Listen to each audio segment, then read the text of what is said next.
24 ঘন্টায় আমি বিভিন্ন ধরনের সোশ্যাল মিডিয়া চালাতে ব্যস্ত। আপনি সেই সোশ্যাল মিডিয়ায় নিজেকে 10-20টা ফিল্টার লাগিয়ে নিজেকে এমন একটা সৌন্দর্য করে তুলতে চাচ্ছেন যাতে মানুষ আপনাকে দেখে লাইক করে, কমেন্ট করে। আপনি মানুষের ঘরে ঘরে পৌঁছাতে চাচ্ছেন সোশ্যাল মিডিয়ার মাধ্যমে। কিন্তু আপনি কোনোদিন এটাকে লক্ষ্য করলেন না যে আল্লাহ আপনাকে লাইক করে তো? আপনাকে আপনার সত্য পথ, সত্য জায়গা, এই সমস্ত কিছু দেখে আপনার জনগণ, আপনার প্রতিবেশী আপনাকে লাইক করে তো? আপনি সেটা কোনোদিন দেখলেন না। আপনি কোনোদিন বলেছেন যে আমি চলো আল্লাহকে ভালোবাসি? আপনার এই মনের নীতি কোনোদিন আপনার মনের মধ্যে ঢুকেনি। আপনি কি নিয়ে ব্যস্ত? আপনার মাথা কি নিয়ে ব্যস্ত? আপনি কিভাবে পরের মেয়েকে নিজের প্রেমে ফাঁদে ফেলাবেন, আপনি সেটা নিয়ে ব্যস্ত। আপনি কি করে যখন মোটরসাইকেল চালিয়ে যান, কোনো একটা মেয়ে দেখেন বা গতি বাড়িয়ে দেন, নিজেকে না জানি কি একটা মহারাজ বা মহাপুরুষ মনে করেন। দুঃখিত, আমরা নাকি শিক্ষিত? এটা আমরা শিক্ষিত হয়ে মূর্খ। কেন আমরা বুঝতে পারছি না যে আল্লাহ আমাদেরকে তৈরি করেছেন কি উদ্দেশ্যে? সেটা আমরা কেন বুঝতে পারছি না? আজকে আমরা কেন এখনো কেন আমরা আমাদের জীবনের উদ্দেশ্য বুঝতে পারলাম না? আফসোস লাগে। আপনি কি জন্য দুনিয়াতে এসেছেন? একদিন আপনি ভাবনা চিন্তা করেছেন জান্নাতটা কার জন্য, জাহান্নামটা কার জন্য, কেন এগুলো তৈরি করা হয়েছে? আপনি আবার নিজেকে মুসলিমও দাবি করেন। আপনি জুম্মার সলাত আদায় করতে যান, আপনি ঈদের সলাত আদায় করতে যান, কিন্তু দৈনিক 5 ওয়াক্ত সলাত যেটা ফরজ ছিল সেখানে আপনার কোনো ভূমিকা নেই। বাহ, এই তো আমাদের জীবন।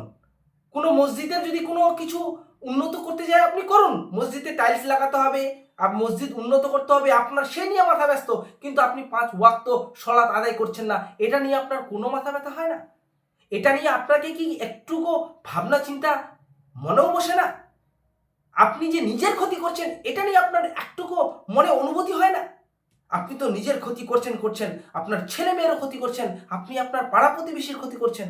আপনি যদি নিজে সলাত আদায় করতেন, আপনার বন্ধু বান্ধবকে যদি সলাতের জন্য দাওয়াত দিতেন, কতই না ভালো হতো। আপনি কোনোদিন আপনার বন্ধু বান্ধবের সাথে সলাৎ বিষয় নিয়ে বা ইসলামের কোনো হাদিস নিয়ে আলাপ আলোচনা করেছেন? কোনোদিন ফোনে কথা বলেছেন যে অমুক হাদিসটা এমন, অমুক কোরআনের আয়াতটা এমন কোনোদিন বলেছেন? আপনি আপনার স্ত্রীকে বা আপনি আপনার স্বামীকে কোনোদিন বলেছেন যে এই কোরআনের এই আয়াতটার মিনিং কি বা হাদিসটার এই মিনিং কি? এখানে মানে এতগুলো কেন? এখানে কিছু বোঝা যাচ্ছে না কেন? এইভাবে কোনোদিন আপনারা নিজেদের মধ্যে আলোচনা করেছেন?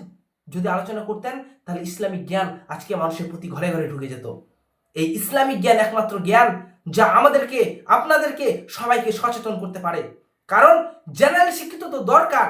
আপনি যদি জেনারেল শিক্ষিত হয়ে ডাক্তার হন আর সাথে যদি আপনার ইসলামিক শিক্ষা থাকে, তাহলে আপনি ঘুষ নিতে ভয় করবেন, তাহলে আপনি চুরি করতে ভয় করবেন। আপনি পুলিশ হয়েছেন, আপনি ডাক্তার হয়েছেন, আপনি জজ হয়েছেন, আপনি বিচার করছেন, আপনি জেনারেল শিক্ষিত হয়ে বিচারক হয়েছেন, এতে কোনো সমস্যা নেই। আপনি বিচারক হন, দরকার, জরুরি, কিন্তু তার সাথে ইসলামী শিক্ষাও জরুরি। যদি আপনি বিচারক হন আর আপনি যদি মনে করেন যে উপর বালা কেউ একজন আছে যে আমাকে দেখছে, আমি যদি এখানে ভুল বিচার করি নিজের স্বার্থের জন্য, তাহলে কিন্তু আমি পরকালে ফেসে যাব।